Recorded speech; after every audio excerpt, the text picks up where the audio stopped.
Hey everybody, welcome back to the Broken Brains weekly dive into history of psychology and psychological stuff. This is a sample of the Thursday history episode for anyone out there on the main feed. Those of you who are patrons of the show get the full thing. So if you want to hear the weekly episodes of Thursday History, consider becoming a supporter of the show through our Patreon, patreon.com/brokenbrain, or go to dwighthurst.com/support for that and different ways to support the program and get a hold of these precious bonus materials.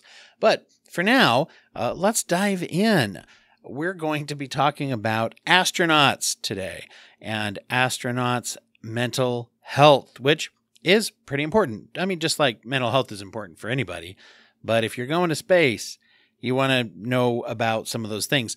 So this arose from my own curiosity about that. I can't remember what triggered it, but the curiosity about how do astronauts factor in for psychological health and what kind of things do they need to worry about if they're going to be traveling in space. I did find out there's actually a term called space psychology, which is a division of mental health and an area of study all by itself, actually. By definition, it just means the psychology of human spaceflight and the psychological and emotional and behavioral concerns that those who travel in space have.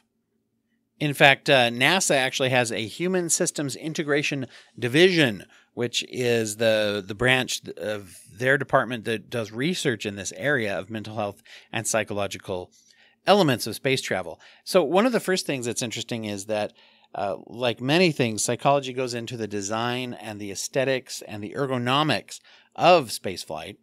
When they are planning things that have to do with whether it's meals or work regimens or sleep or just even the comfort of the spacecraft itself, a lot of those things, they do involve psychologists giving feedback and doing studies on what is going to facilitate a healthier stay, a healthier adventure, you could say, whether they're doing a long-term sort of space flight or space station stay, or whether they're just, going on a mission, flying up, coming down, that kind of thing. I don't know the technical names for those things, but essentially long-term or short-term, there needs to be a design factor that is psychologically informed in everything that they do.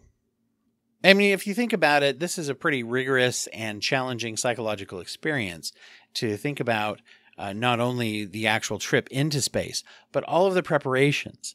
It is good to, I think we're all familiar with the idea that it's good to know where someone's psychological health is before they would embark on a mission like this. But a lot of the mental health care is ongoing assessment of the health of the astronaut, which makes sense because all aspects, I mean, they're hooked up to heart monitors and, oxygen levels are being monitored in their body as well as in the ship, and just everything's being monitored. So it makes sense that the psychological health would be part of that too.